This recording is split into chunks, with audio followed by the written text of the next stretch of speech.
Pinagmamalaki niyo sa akin. Kayo may trabaho, ako wala? Wala ka tumatanggap sa akin na trabaho eh! Gutom na ako tapos pinapainit ka pa ulo ko! Hindi!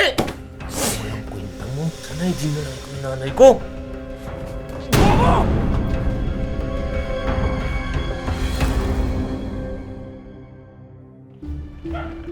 Nanay Lupe, Salamat ha. Alam mo naman kailangan ko kasi yung pagkakakitaan alam niyo po ba na usap-usapan kayo sa barangay ngayon?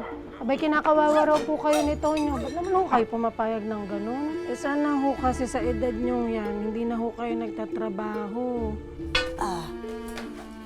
Ay, naku anak, mabutit dumalaw ka. Ay, pumunta ako dito dahil nakarating sa akin yung balita, yung mga pagdadrama nyo sa kapitbahay. Porke ba mahina na ako?